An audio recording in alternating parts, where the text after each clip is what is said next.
Selamat pagi Roh Kudus, selamat pagi Tuhan Yesus, selamat pagi Bapa di surga. Tuhan, pagi hari ini kami mau datang Tuhan sekali lagi di hadapan. Ini setiap hidup kami mau bawa setiap hati kami mau bawa setiap segenap hidup kami sekali lagi di hadapan Tuhan pada pagi hari. Syakara namanya, syukura namanya, syakara namanya, Shakaya Raparata So.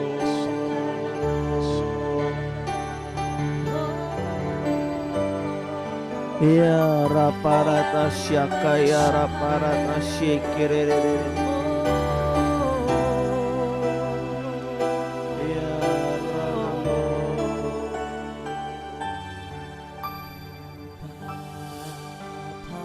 Shakaya Raparata. Kau setia, Bapa, Kau mulia, tenanglah jiwaku, aman bersamamu.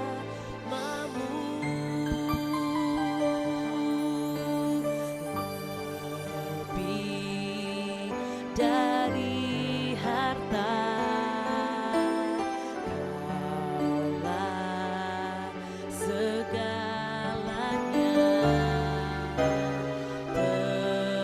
Tenanglah jiwaku dalam hadirat-Mu.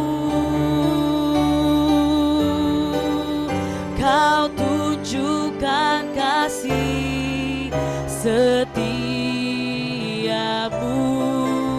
Kau menyediakan yang ku perlu. Kau setia, Kau mulia, dulu, sekarang, dan selamanya. Oh, Kau tunjukkan kasih setiamu, Kau menyediakan yang ku perlu. Kau setia, Kau mulia, Bapa, Kau setia. Mari dari awal katakan Bapa.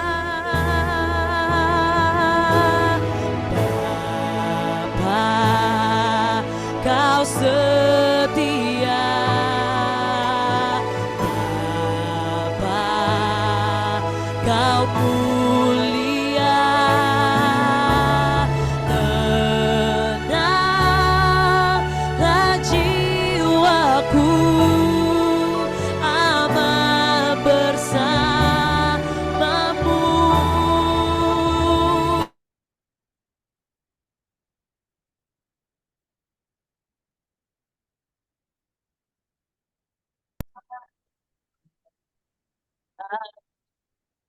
Segalanya tenang jiwaku dalam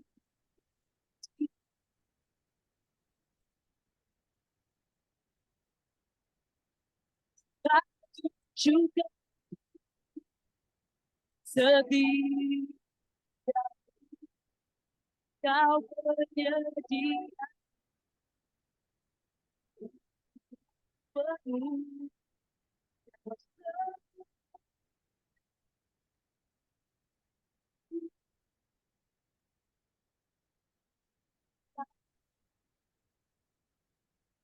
Oh, Kau tunjukkan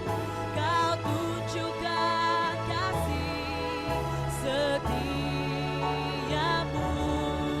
Kau menyediakan yang ku perlu.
dan kemuliaan hanya bagi Raja di atas segala raja. Biar segala pujian dan sembah kami hanya bagi kepada Yesus Kristus Tuhan, Allah semesta alam, Jehovah Sebaot, kepada ya Yesus Tuhan. Sepanjang hari ku beri penghormatan kepadamu ya. Mari sekali lagi katakan, mulutku penuh dengan pujian kepadamu ya Yesus Tuhan. Sepanjang hari ku beri penghormatan kepadamu ya Allahku. Mulutku penuh dengan pujian kepadamu ya Yesus Tuhan. Sepanjang hari ku beri penghormatan kepadamu ya. Mari sekali lagi naikkan, oh mulutku Syakaradade, ini setiap kami kepadamu ya Yesus Tuhan. Sepanjang hari ku beri penghormatan kepadamu ya Allahku. Sekali lagi mulutku penuh dengan pujian kepadamu ya Yesus Tuhan. Sepanjang hari ku beri penghormatan padamu ya Allahku. Sepanjang hari ku beri penghormatan kepadamu ya Allahku. Oh, sepanjang hari ku beri penghormatan kepadamu ya Allahku. Ku menyembah di hadapan tatamu. Kami menyembah, ku menyembah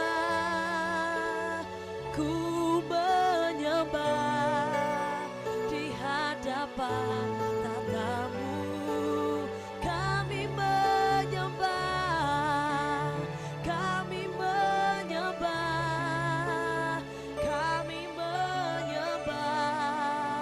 di hadapan tatamu. Kami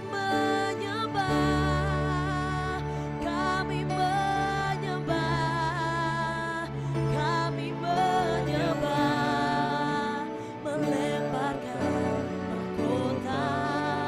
Kami menyembah,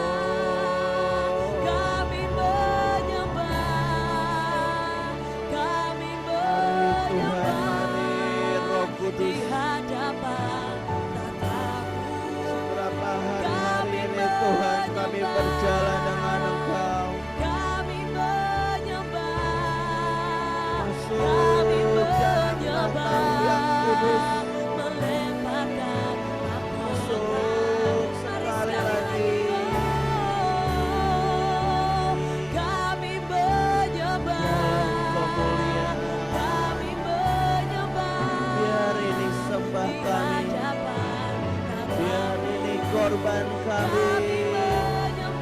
Oh, kami menyembah.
Indonesia menyembah, Indonesia menyembah, Indonesia menyembah, melemparkan mahkota. Mari sekali lagi katakan Indonesia, Indonesia menyembah, Indonesia menyembah di hadapan tatamu. Indonesia menyembah, Indonesia menyembah, Sembah yang maha agung, sembah yang termulia. Indonesia menyembah, Indonesia menyembah, Indonesia menyembah di hadapan tatamu. Indonesia menyembah, Indonesia menyembah, Indonesia Ya, menyembah, melemparkan mahkota. Indonesia menyembah. Terima kasih Tuhan, terima kasih Tuhan. Terima kasih Tuhan untuk pagi hari ini. Biar sekali lagi Roh-Mu yang mencengkram setiap kami, Roh-Mu yang ada Tuhan atas 38 provinsi. Tuhan, pada pagi hari ini kami mau mendengarkan akan firman-Mu. Mari berkati hamba-Mu yang akan berbicara Tuhan. Biar setiap apapun yang keluar dari mulut bibir hamba-Mu, itu yang daripada Engkau sendiri. Terima kasih Tuhan, di dalam nama Tuhan Yesus kami berdoa dan mengucap syukur. Amin.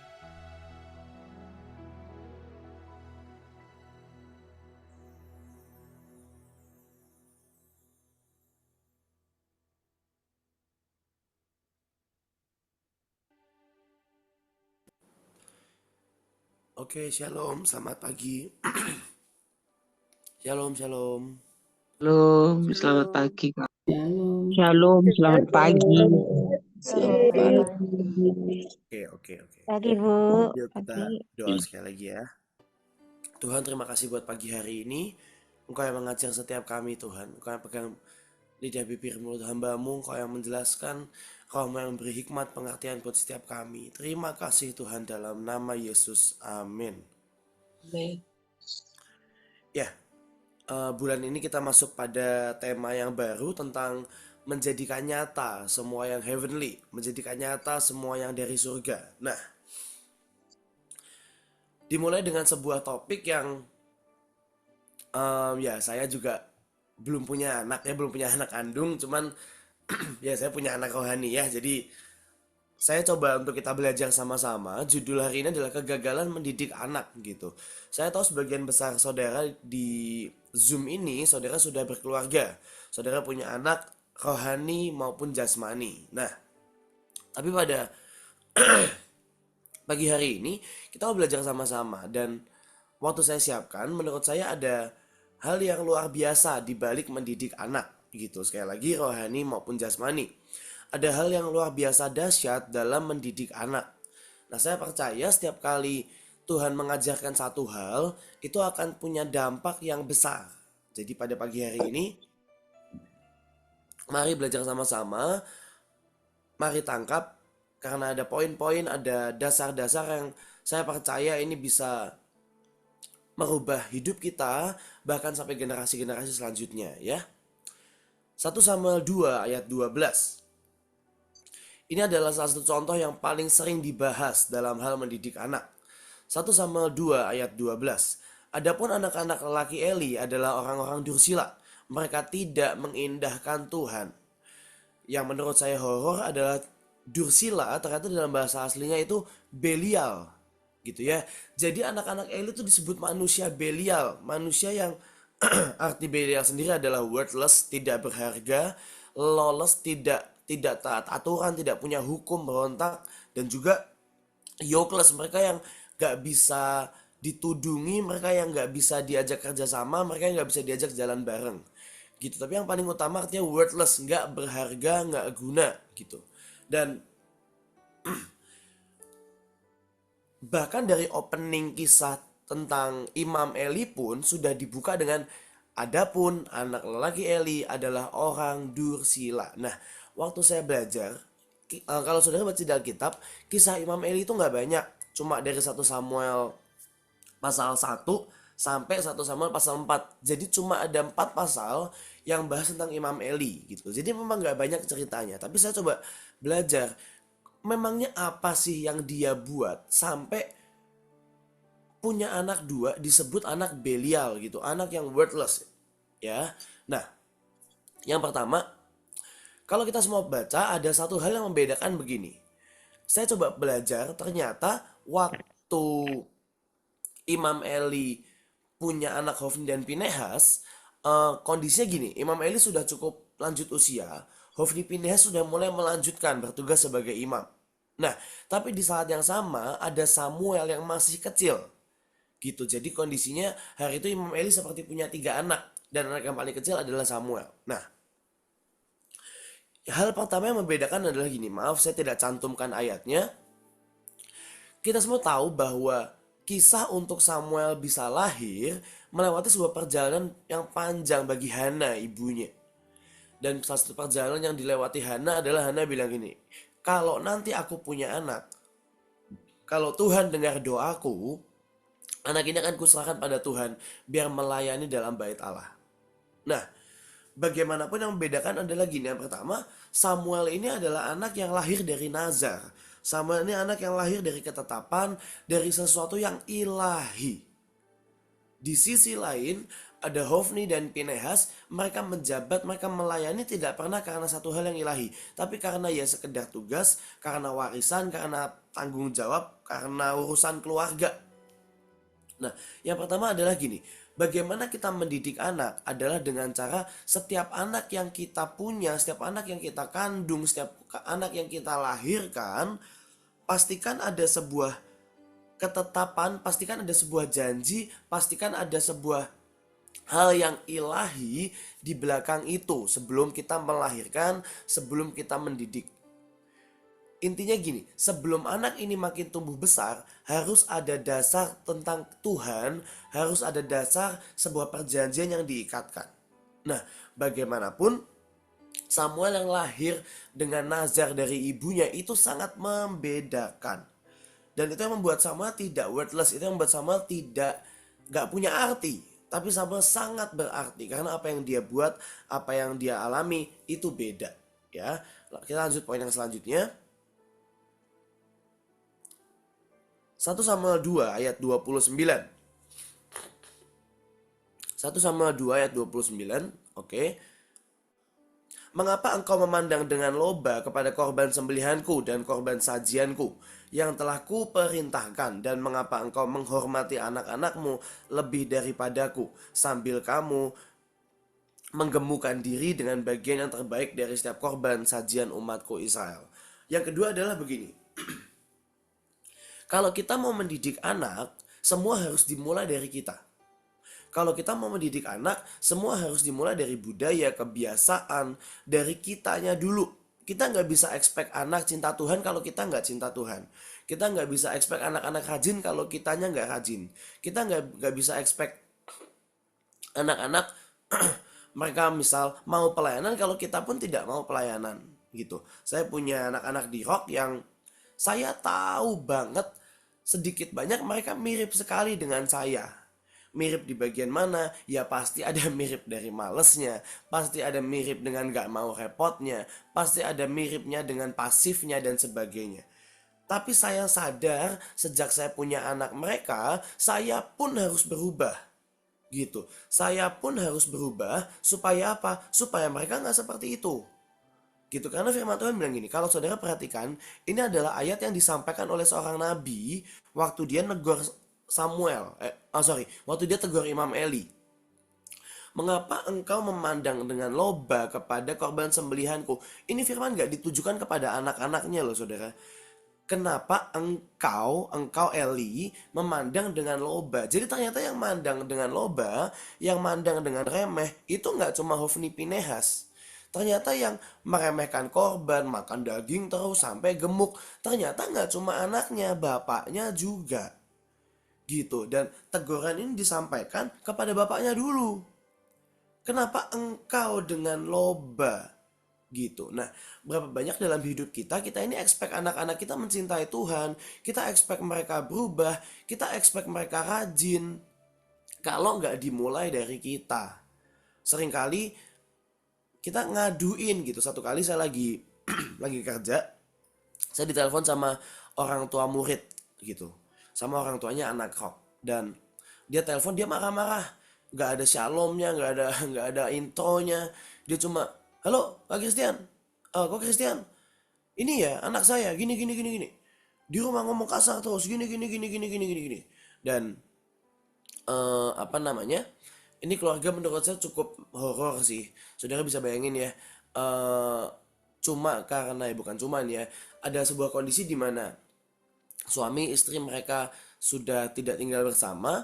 Anak yang paling terakhir memang agak kebutuhan khusus gitu, dan karena mamahnya juga menyimpan banyak luka dan sebagainya, dia nggak mau sekolahin anaknya. Dan tiba-tiba ya singkat cerita kami Rock sekolahkan anak ini, dan beberapa minggu kemudian mamanya telepon marah-marah ke saya dan bilang, ini ya anak saya gini ngomong kasar, melawan orang tua gini. Dan saya pernah ngobrol dengan mantan suaminya, saya pernah ngobrol dengan anaknya. Waktu dia ngomong gitu, saya nggak heran. Maaf, saya tidak menyalahkan orang tuanya gitu ya. Tapi saya nggak heran. Buat saya gini, oh kalau anakmu begitu, simple. Semua dimulai dari mana? Ya mamahnya. Gitu. Semua dimulai dari mana? Dari mamahnya. Dan kita nggak bisa expect anak-anak berubah, kita nggak bisa expect anak-anak beda kalau nggak dari orang tuanya, gitu. Saudara nggak mungkin bisa maksa anakmu pelayanan kalau kita pun nggak mau pelayanan. Contoh paling sederhana, kalau saudara ke Mahanaim, saudara streaming Mahanaim, saudara akan lihat ada Miel, ada Elion, yang mereka mencintai Tuhan, mereka nari. Mereka nggak mungkin nari kalau orang tuanya nggak mau nari. Sederhana, gitu. Kita bisa ngelihat banyak anak-anak keturunan ilahi di Mahanaim, dimanapun kita berada, mereka nggak akan bisa jadi seperti sekarang kalau mereka nggak pernah lihat orang tuanya. Paling sederhana saja, Zoom ini dikoordinasi oleh Ibu Nita Joel dan ada anaknya juga di sini. Menurut saya anaknya tidak akan seperti ini kalau dia nggak lihat mamahnya juga, gitu. Contoh lagi, kemarin kami Rock dapat kesempatan untuk boleh pelayanan di Jogja, dan anak-anak Rock itu kan sekolah semua ya saudara ya, semua masih under age gitu, semua masih di bawah umur, masih anak sekolah. Nah,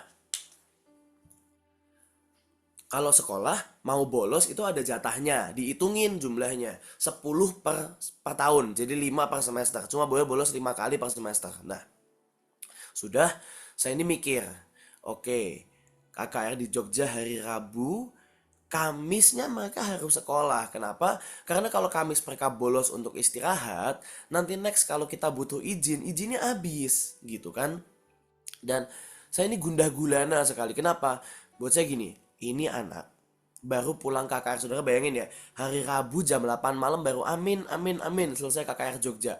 Kami harus packing, jam 9 kami jalan dari Jogja dan sampai Bekasi jam setengah 7 pagi langsung sekolah.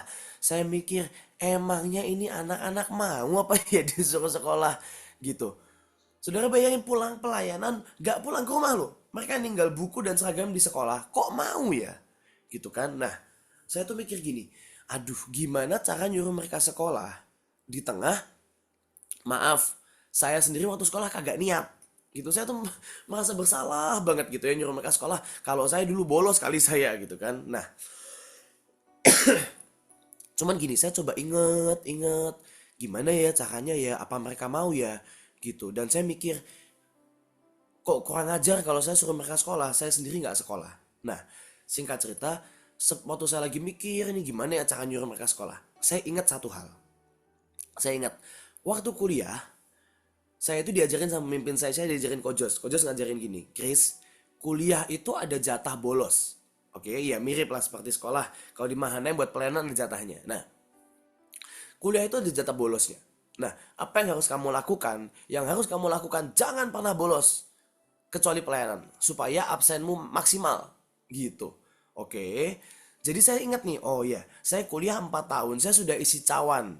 Saudara, saya berkali-kali lagi sakit, saya paksain kuliah. Lagi nggak mood pulang pelayanan jam 9 pagi, 10 kuliah, saya masuk, saya paksain selama saya sekolah, sama saya kuliah.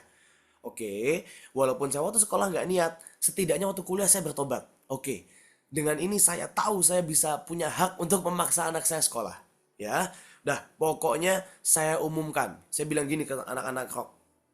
Teman-teman, kita berangkat ke Jogja hari Selasa malam. Ya, kalian bawa buku, bawa seragam hari Kamis, tinggalin di tempat doa kita.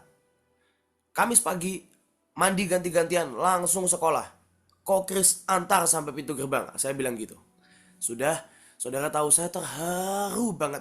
Kemarin pagi saya tunggu di pintu gerbang. Semua sekolah. Buat saya gini, mungkin buat saudara ini hal yang biasa ya. Buat saya enggak. Waktu saya sekolah saya enggak doyan. Saya malas sekolah. Jadi saya ngelihat anak-anak yang saya didik mau sekolah. Saya tahu itu sedikit banyak bagian dari saya tobat waktu kuliah. Nah, kalau kita mau anak-anak ini mencintai Tuhan, kalau kita mau anak-anak ini rajin, semua dimulai dari orang tuanya. Gitu. Bagaimanapun Hofni dan Pinehas mereka berani dalam tanda kutip kurang ajar. Kenapa? Ya mereka lihat bapaknya kok. Bapaknya memandang loba korban sembelihan. Gitu. Dan gak ada yang ngajarin, ya mereka lihat. Sama halnya dengan hidup kita. Dan saya yakin sekali, saudara di tempat ini, saudara di Zoom ini, sedikit banyak, pasti sifat yang kita punya, perangai yang kita punya, pasti sedikit banyak itu adalah warisan, itu adalah hasil dari apa yang kita lihat. Dan boleh nggak untuk kita mendidik anak, ayo berikan contoh yang baik, ayo beri pengertian yang baik, ayo berikan sebuah teladan yang baik. Seringkali anak-anak ini nggak diomongin, nggak mempan. Mempannya apa? Mempannya waktu mereka melihat gitu. Imam Eli bukan nggak pernah tegur Hofni dan Pinehas. Saudara baca ayatnya. Imam Eli pernah tegur. Tapi di ujung ayatnya dikatakan waktu dia tegur, ujungnya bilang gini, tapi anaknya nggak dengerin. Ya iya nggak dengerin, dari kecil mereka ngeliat bapaknya begitu, gimana mau dengerin? Ya, jadi poin yang selanjutnya adalah gini. Kita nggak bisa didik anak kalau kita pun tidak menjadi contoh.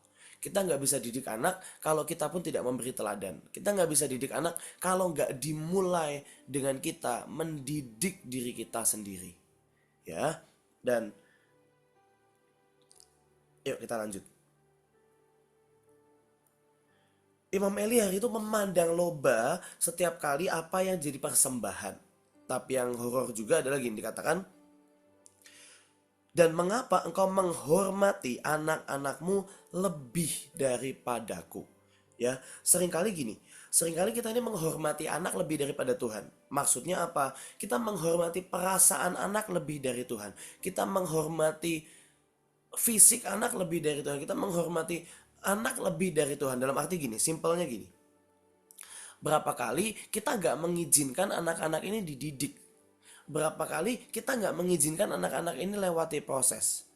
Nanti dia misal diapain dikit dibelain, diapain dikit orang tuanya nggak terima, diapain dikit orang tuanya turun gunung kalau bahasa saya. Kita lihat di berita ya, seringkali ada anak di sekolah ditegur gurunya, orang tuanya nggak terima, orang tuanya datang, orang tuanya marah-marah. Berita yang viral terakhir menurut saya paling konyol ya, ada anak merokok di sekolah kan nggak boleh merokok, ditegur gurunya. Orang tuanya datang, malah dikomplain, malah gurunya dikasusin. Dan berapa sering kita ini lebih menghormati perasaan anak daripada Tuhan. Tanpa menyinggung siapapun. Saya lihat banyak sekali ada orang-orang yang oke, orang tuanya cinta Tuhan. Loh, Imam Eli itu melayani Tuhan, dia imam besar loh. Banyak orang tua melayani Tuhan, iya. Tapi mereka nggak cukup, dalam tanda kutip ya, nggak cukup tega kepada anaknya. Gitu, nggak cukup tega mengizinkan Tuhan mendidik anaknya. Nggak cukup tega untuk menancapkan kebenaran, untuk menancapkan firman kepada anaknya sendiri. Gitu. Saya bersyukur saya punya orang tua rohani yang tega sama saya. Lumayan tega lah menurut saya. Saya bersyukur saya punya orang tua rohani yang sadis gitu. Yang contoh sederhana aja, saya mulai dipercayakan rock oleh Ko Jos itu kan sekitar mungkin 3 tahun belakangan, 2-3 tahun belakangan. Dan ini bukan ngomel ya saudara, tapi kalau saya boleh ngomong jujur, setiap kali KKR, Ko Jos nggak pernah kasih uang, Ko Jos nggak pernah kasih mau dibayarin, butuh berapa gitu, nggak ada pertanyaan seperti itu, nggak ada saudara. Dan awal-awal saya kesel, ini disuruh bikin KKR nggak dimodalin gitu ya. Dan kalau boleh saya bilang ini bapak saya tega sekali. Tapi saya bersaksi saudara, sampai hari ini setiap kali Rock mau KKR gak pernah berkekurangan. Bahkan KKR yang terakhir kembaliannya banyak. Kapan lagi KKR ada kembalian banyak gitu kan. Tapi itu gak akan bisa terjadi, itu gak akan saya alami kalau bapak saya gak tega sama saya. Saudara nangkep ya sampai sini ya. Itu gak akan saya alami kalau bapak saya gak tega sama saya. Waktu kecil orang tua saya tega dengan saya. Orang tua kandung ya, orang tua saya pengen saya jadi main bulu tangkis. Hasilnya apa? Saudara bayangin, saya dulu les seminggu 4 kali. Dan setiap kali les gak pandang hari, besoknya mau ulangan, besoknya mau ujian. Bahkan besok itu hari Minggu, hari libur les, ya les gitu. Tega gak? Cukup tega. Sekali les 2-4 jam, seminggu 4 kali, itu penuh jadwal, sangat penuh. Bahkan ada hari-hari saya nggak mau berangkat, namanya anak SD mutung. Itu karena guru lesnya teman papa saya, itu guru lesnya masuk, saya dijemput ke kamar saudara sama gurunya. Astaga, saya nggak bisa lupa kejadian-kejadian seperti itu. Gitu, berkali-kali saya diboncengin sambil nangis-nangis. Tega nggak? Oh tega banget. Gitu, cuman itu membentuk saya, itu menciptakan saya, ya. Poin yang selanjutnya adalah gini, berapa sering sih kita nggak tega sama anak-anak? Berapa sering sih kita nggak nggak berani gitu membiarkan anak-anak ini lewati proses, nggak berani membiarkan anak-anak ini mengalami hal-hal yang mungkin berat, mungkin sadis, tapi itu akan menciptakan mereka. Gitu, mungkin dalam hal ini Jessica bisa cerita lebih banyak seberapa tega orang tuanya ya. Nah. Tapi kita nggak bisa mendidik anak kalau kita nggak tega dengan mereka. Kita nggak bisa didik anak kalau kita nggak tega dengan mereka. Saya udah gede, saudara saya udah umur 25 tahun, 24 tahun hari ini. Tapi saudara tahu setiap kali saya pulang pelayanan, setiap kali saya lagi pulang kerja kelihatan capek, orang tua saya juga nggak tega kok. Udah gede sih, orang tua mana sih yang tega? Tapi kita harus belajar dari Bapa di sorga. Walaupun dengan tutup mata, walaupun dengan buang mata, membiarkan Yesus alami semuanya, tapi itu adalah teladan untuk mendidik anak. Ya, Lanjut. 1 Samuel 3 ayat 1. 1 Samuel 3 ayat 1. 1 Samuel 3 ayat 1. Gak apa-apa kalau ayatnya tidak ada. Oke, thank you. Samuel yang muda itu menjadi pelayan Tuhan di bawah pengawasan Eli. Pada masa itu firman Tuhan jarang, penglihatan-penglihatan pun tidak sering. Ya, poin yang selanjutnya adalah gini saudara. Kita nggak bisa didik anak tanpa firman, visi, rema, dan pewahyuan. Sekali lagi, kita nggak bisa didik anak tanpa visi, rema, firman, dan pewahyuan. Bagaimanapun untuk mendidik anak, kita harus lihat, kita harus dengar, kita harus tangkap Tuhan ini mau jadikan mereka kayak apa. Gitu. Kita ini harus lihat Tuhan mau jadikan mereka seperti apa. Tuhan mau pakai mereka, Tuhan mau nenteng mereka kemana. Gitu. Saya berkali-kali ceritakan tentang hal ini, tapi saya mau bersaksi sekali lagi. Saya ini punya satu anak di Rock. Dia adalah anak staff. Tapi saudara tahu, karena keadaan keluarga dan sebagainya, dia ini kepahitan dengan Mahanaim. Jadi mamahnya TU Mahanaim, tapi anaknya kepahitan sama Mahanaim. Anaknya nggak mau Mahanaiman, nggak mau pelayanan, nggak mau lakukan, nggak mau percaya profetik, nggak mau peperangan rohani, nggak usah peperangan rohani, kebaktian aja nggak mau, gitu kan? Nah, satu kali, entah kenapa anak ini tiba-tiba seperti digerakkan Tuhan untuk datang ke Rock. Ya udah, kan saya sebagai gembala yang baik gitu ya.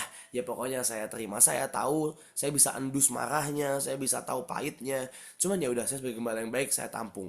Sudah. Ternyata usut punya usut, orang tuanya, ayahnya baru meninggal beberapa bulan lalu waktu dia masuk Rock. Dan ternyata saya mirip sama bapaknya, saudara. Jadi dia nempel banget sama saya karena saya mirip papahnya.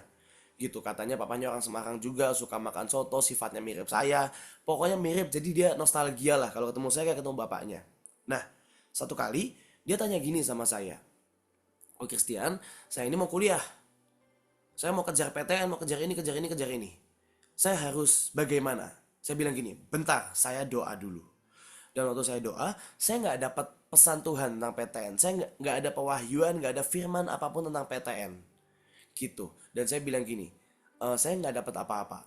Kamu mau coba? Saya sih nggak dapat.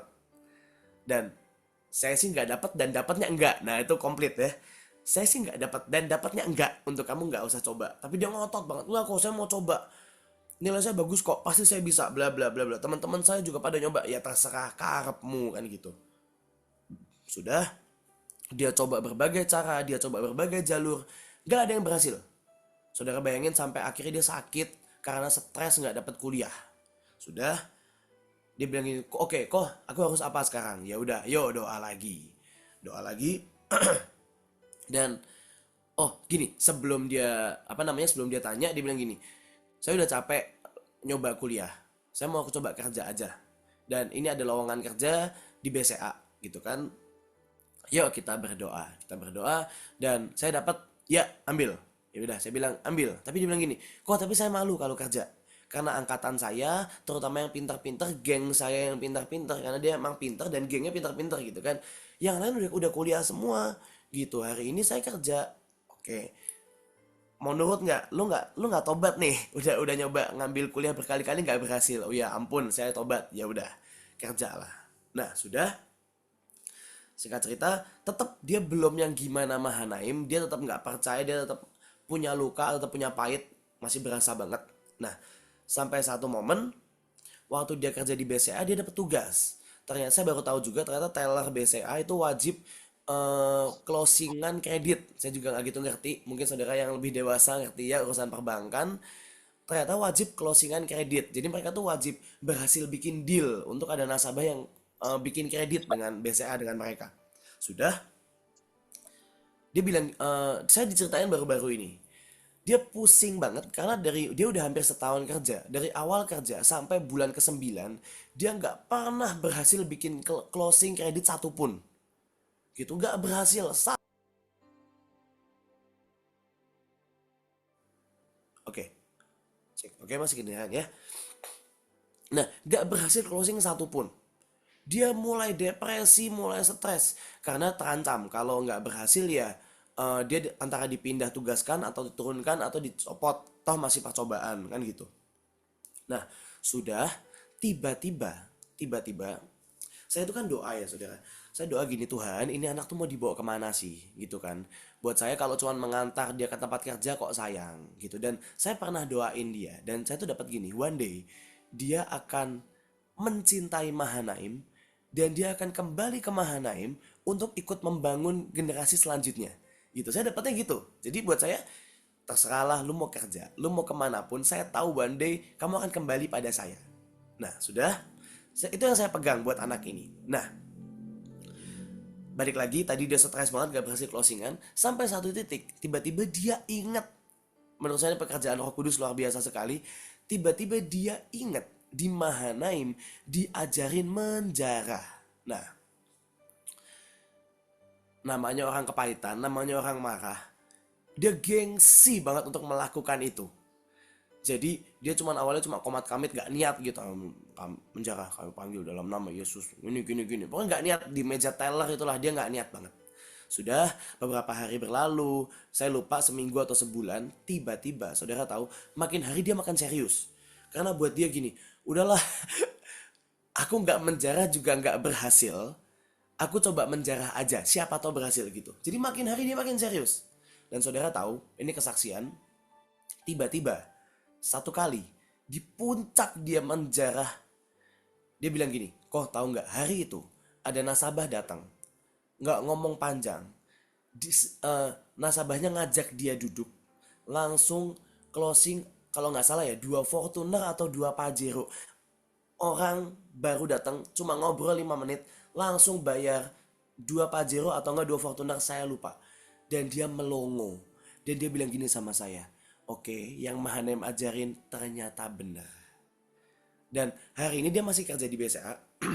tapi saya tahu, waktu saya dapat visi, waktu saya dapat pewahyuan untuk anak ini, one day dia akan kembali pada Mahanaim. One day dia akan kembali untuk melayani, membangun generasi. Saya tahu Tuhan akan bekerja dengan cara yang ajaib untuk anak ini sampai ke sana. Dan ternyata walaupun dia kerja di luar, itu pun mengantar dia kembali untuk melayani generasi ini, melayani Tuhan lewat membangun generasi. Nah, berapa banyak dalam hidup kita mendidik anak, kita nggak tahu nih anak mau dibawa kemana. Kita nggak tahu pesan Tuhannya apa, remanya apa, anak ini siapa di hadapan Tuhan, anak ini panggilannya apa, destininya apa. Seringkali kita nggak tahu. Dan itu membuat kita sebagai manusia, sebagai orang tua, sebagai perwakilan Tuhan di bumi, kita mengantar kepada jalan yang salah. Gitu. Saya bersyukur sekali kalau saya boleh tarik mundur lagi waktu saya pertama kali di Rock. Pelayanan di Rock, waktu saya sekolah saya punya kasus banyak sekali saudara. Terutama dengan kemarahan saya punya kasus banyak. Berantem lah, ngelempar orang pakai kursi, bolongin pintu. Itu banyak terjadi waktu saya sekolah. Nah, tapi waktu hari pertama saya ketemu Kojos, hari itu Kojos cuma kasih saya tugas satu. Saudara tahu tugasnya apa? Kojos bilang gini, Christian, kamu boleh marah. Saya gak akan suruh kamu berhenti marah. Saya bingung di sekolah, di rumah saya diomelin karena pemarah. Cuma di Rock saya boleh marah, bayangin. Kojos bilang gitu, kamu boleh marah, marah aja terus. Syaratnya satu, kamu cuma boleh marah sama iblis. Saudara tahu, itu adalah dasar pertama saya belajar peperangan rohani, saya belajar doa pelepasan, saya belajar doling, dasarnya itu. Jadi kalau hari ini saya diutus perang, ngelihat setan, saya bisa nengking, doain orang pelepasan, saya bisa. Kenapa? Saya diizinkan marah. Konyol ya. Tapi gini, bagaimanapun itu dasar. Hari itu pemimpin saya ngelihat visi. Visi itu apa sih? Visi itu kan hal yang di depan ya. Visi itu kan hal yang jauh di depan sana. Visi digabung dengan pewahyuan tuh dari Tuhan, digabung dengan perkataan Tuhan, digabung dengan rema, apa yang Tuhan ngomong, digabung dengan firman, digabung dengan landasan ketetapan Tuhan, digabung dengan visi tadi yang nubuat yang jauh di depan sana. Itu semua jadi sebuah kombinasi, jadi komponen yang mengantar anak kita kepada destiny, kepada panggilan yang seharusnya gitu. Dan kalau kita nggak tahu ini, kita nggak punya komponen ini, ya anak ini nggak tahu jalannya kemana gitu. gitu. Bagaimanapun pelayanan saya dimulai karena hari itu ada satu orang berkata gini, kamu boleh marah. Syaratnya kamu cuma boleh marah sama iblis, kamu cuma boleh marah sama setan. Dan itu mengantar saya sampai hari ini. Puji Tuhan, sungguhan saudara, puji Tuhan gitu. Saya tahu standar saya doain orang pelepasan masih jauh dari sakti, masih jauh dari luar biasa, masih jauh dari hebat. Tapi saya bersyukur, setidaknya kalau ada orang manifest, oke lah, saya bisa ngurusin lah Mas Ian. Gitu. Standar peperangan rohani saya masih jauh lah dari pemimpin-pemimpin di Mahanaim. Tapi saya setidaknya untuk generasi muda, saya pede, saya berani maju. Gitu. Kenapa? Karena ada satu orang yang pernah berkata, ya kamu boleh marah, tapi cuma boleh marah sama setan. Hari itu saya malah dikomporin. Kojos bilang gini sama saya, masa kamu gak marah? Itu setan yang merusak keluargamu, itu setan yang bikin kamu jatuh bangun dalam dosa, itu setan yang merusak ini, itu setan yang gini, yang gini, yang gini. Wah, saya makin dikomporin makin marah saudara. Nah setelah itu dikasih mic, nah udah ngamuk-ngamuk kesana gitu, beneran. Dan buat saya, pemimpin saya hari itu ngelihat sebuah visi digabung rema, digabung pewahyuan, digabung firman Tuhan, itu mengantar saya sampai hari ini. Saudara coba lihat anakmu. Jangan lihat, jangan pakai visi manusia. Seringkali visi manusia terlalu sederhana, terlalu kecil, terlalu miskin. Jangan pakai visi manusia, pakai visi Tuhan. Visi manusia terbatas, saudara. Visi manusia terbatas. Tapi visi Tuhan tidak terbatas. Ayo lihat anak-anak kita dengan visi yang dari Tuhan. Saudara, hari ini di Rock saya sedang mengalami sebuah fenomena. Apa itu? Kalau di Mahanaim ada divisi sekolah namanya Sekolah Raja Wali. Itu. Raja Wali itu apa? Raja Wali itu adalah sekolah buat mereka yang punya kebutuhan khusus lah, buat mereka yang secara mungkin nilai lebih rendah atau karakter mungkin gak terlalu bagus. Pokoknya buat mereka yang dalam tanda kutip agak tersingkir lah. Dan saudara tahu, Kepsek Raja Wali itu kan Ibu Rim, panggilan penuai, ada di sini juga. Dia sangat on fire, beliau mau anak-anak ini pelayanan. Jadi saudara tahu, setiap Selasa Raja Wali semua mata pelajarannya diubah jadi rock, ya.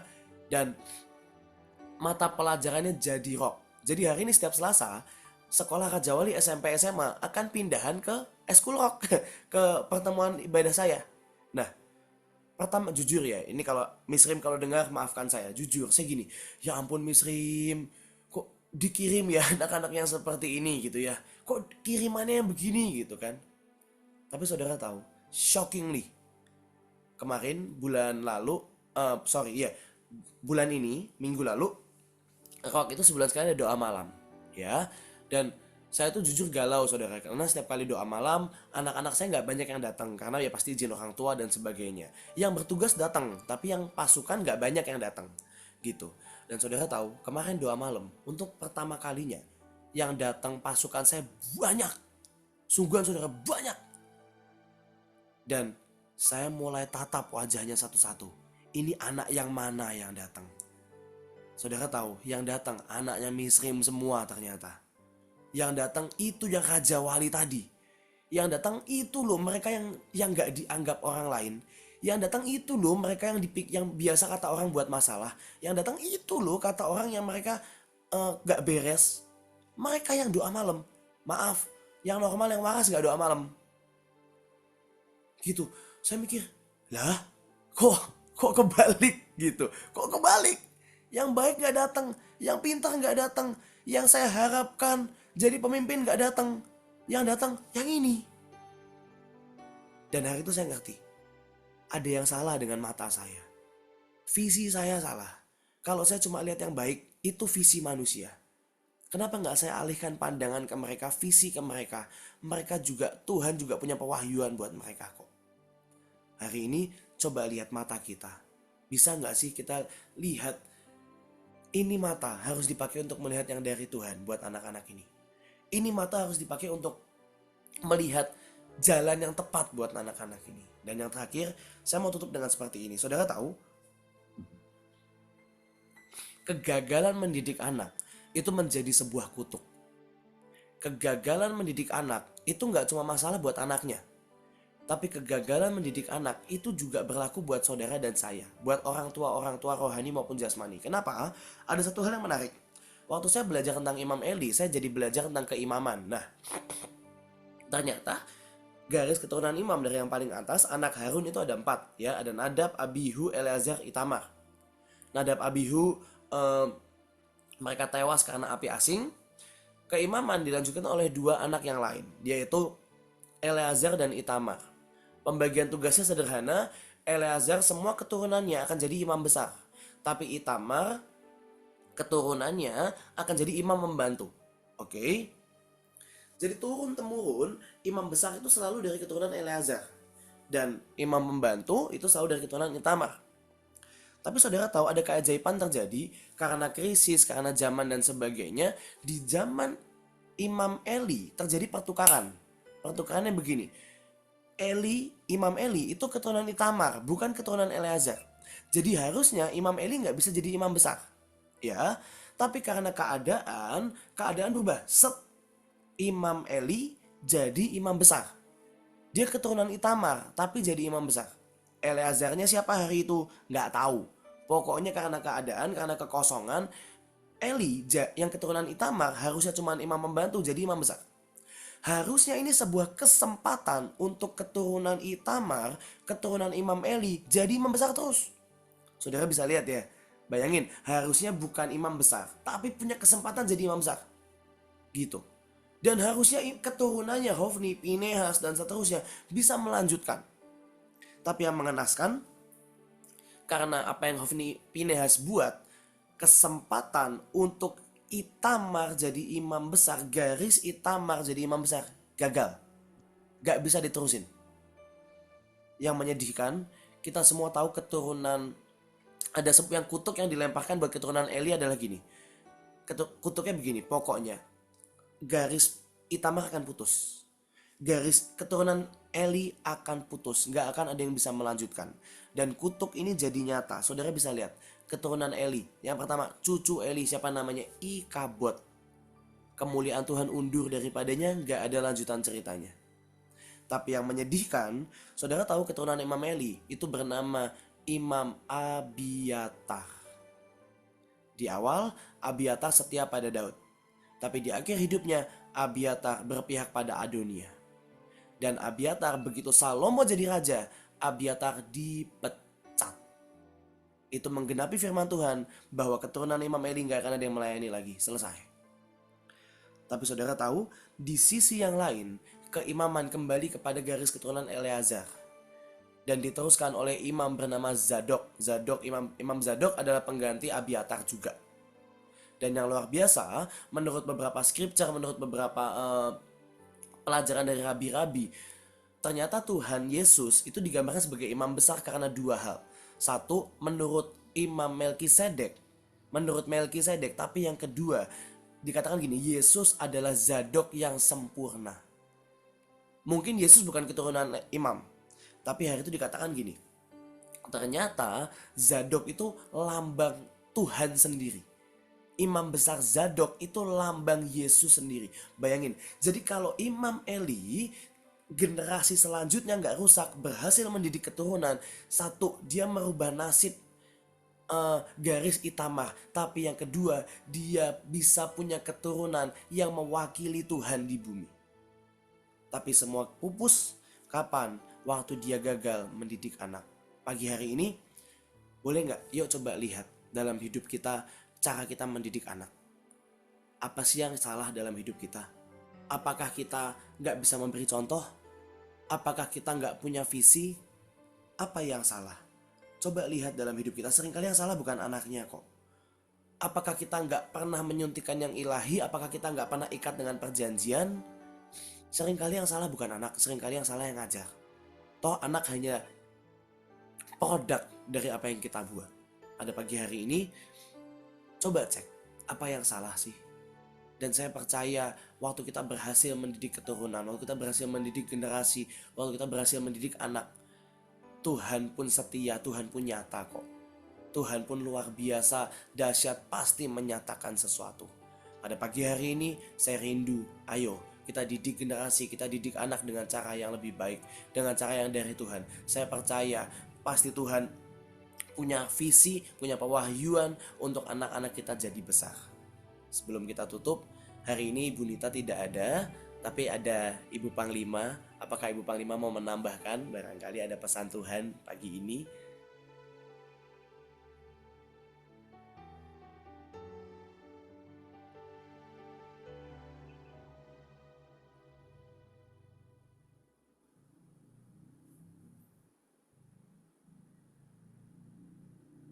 Sebentar, maaf. Saya tidak berpikir buat dipanggil. Oke. Sudah Maaf, Ibu. kedengeran suaranya? Ya, Ibu. Jadi kadang sudah kedengeran ya suaranya. Oke. Yuk kita mulai berdoa semuanya. Saya sangat bersyukur, saya sangat diberkati dengan sharingnya. Saya mau simpulkan 3 hal ya, saudara. Buat saya ini tambahan ataupun juga sharing. Yang satu yang saya belajar adalah mendoakan anak. Saudara, saya tuh melihat dari ayah saya dan ibu saya. Saudara, mereka mendoakan anak dan menyebut namanya setiap hari. Saudara, dan ayah dan ibu saya selama hidup, mereka menyebut nama saya, nama suami saya setidaknya sehari itu 3 kali. Saudara, dan mereka juga tumpang tangan buat saya, saudara, dan itu sangat ajaib, saudara. Mereka benar-benar setiap hari tumpang tangan. Kalau saya ketemu selalu tumpang tangan. Nah, menurut saya ini adalah sesuatu menurut saya ini adalah sesuatu cara, sesuatu senjata yang luar biasa. Jadi sebut nama anakmu di hadapan Tuhan. Saya selalu berkata begini, lebih banyak ya ngomong tentang anakmu di hadapan Tuhan daripada kamu ngomel sama anakmu. Saudara, karena seringkali kalau kita ngomel sama anak kita, mereka sakit hati. Jadi lebih baik kita ngomong tentang anak kita di hadapan Tuhan. Tuhan, anakku ini gimana? Ampuni Tuhan. Tuhan, gimana sih masa depan dia? Tuhan, visinya apa? Ngomong. Saudara, itu saya tambahkan. Saudara, dan yang kedua yang saya mau tambahkan adalah beresin TPU. Saudara, beresin TPU itu akan nolong sekali. Saudara ya, kalau perkara TPU apa sudah tahu, sudah diajarkan. Saudara, tapi sekali lagi kalau saudara nggak potong-potong roh perjinahan, saudara nggak potong-potong semua yang bukan dari Tuhan, itu akan menyusahkan anakmu. Saudara bisa bayangkan keluarga kami itu parah soal roh perjinahan. Saudara, dan Joshua anak saya, saudara, itu umur 3 tahun sudah memangku perempuan cantik, saudara, di playgroup dan bilang, mama ini pacar saya. Dan yang gawat sampai hari ini masih ingat, saudara, bentuknya siapa, namanya masih ingat. Saudara, tapi cucu saya yang kecil Elion, saudara, lebih parah lagi. Umur 2 tahun sudah bilang begini sama saya, Oma, saya nggak mau sekolah karena di sekolah nggak ada yang cantik. Saudara, bayangkan anak lain nggak ada yang tahu tentang cantik dan tidak di usia 2 tahun. Saudara, Elion sudah tahu. Nah, sekali lagi, tapi saya melihat bagaimana saya memotong-motong semua roh perjinahan. Saudara, dan Pak Joshua masuk ke pernikahannya setidaknya dengan perjaka. Saudara, dan saya melihat bagaimana Elion makin hari makin oke. Saudara, dan dia makin sopan, makin tidak pemarah, makin soal perjinahan kelihatan jelas, makin berbeda. Saudara, sekali lagi saya bilang beresin TPU. Itu akan menolong sangat banyak. Menolong sangat banyak. Jadi sekali lagi, mari kita berdoa. Saya cuma mau menambahkan buat kita berdoa bersama. Kita akan berdoa. Kirata syakara parata sokoroto sekeretese. Hirata syakara parata sokoroto se. Hira papa parata se. Mari semua buka mic. Kita mau berdoa buat keluarga kita. Jasmani dan rohani. Berdoa mengambil semua berkat, semua yang bukan dari Tuhan. Tuhan Yesus, setiap yang bukan dari Tuhan dicabut. Berkata, makalah kelemahan, error, dari hidup keluarga kami. Kami berkata hari ini setiap janji dikenapi, kemuliaan Tuhan dinyatakan atas kami. Dalam nama Tuhan Yesus Kristus. Mazmur dalam Kolose memutuskan sesuatu semua bukan daripada Tuhan. Kami tidak sadari dia ada yang bukan dari Tuhan, yang negatif. Semua sudah dipatahkan, sudah ditembus, sudah dibereskan. Caranya di atas kayu salib. Dikatakan semuanya sudah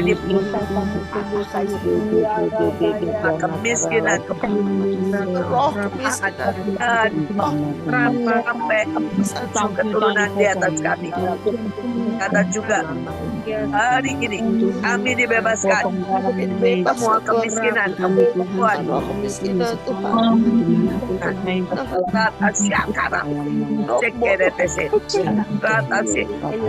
sudah tertulis Keluaran, Ulangan di dalam Yesaya, menerima yang ilahi, kemampuan ilahi, Tuhan Allah menguasai kami hingga kami punya dasar kerajinan turun dari keturunan demi keturunan.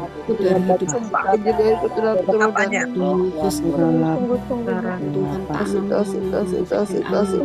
maka sebutkan Stephen, Clara, Joshua, Michael, Elion, anak yang di dalam kandungan, lalu anak saya, anak kami Jan dan Rohani, Naib, Sedasian, dikatakan kami Tuhan dalam pada ketetapannya. Kami berkata kami cinta kasih setia Tuhan. Yang bisa menyentuh biji mata Tuhan dengan sangat. Ada yang bisa menyentuh kecuali Yesus Kristus dan orang-orang yang tepat untuk teman Tuhan Yesus. Kami aktifkan pelayanan malaikat dan mereka dilindungi oleh para malaikat. Malaikat tubuh,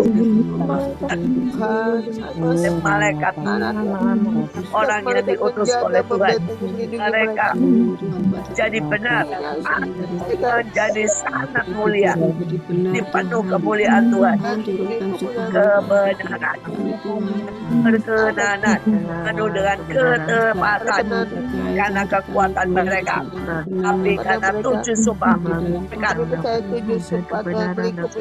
doa kami bersyukur buat pagi hari ini. Dalam nama Bapa, Putra dan Roh Kudus kami berdoa. Amin. Amin. Amin. Terima kasih. Selanjutnya kembali.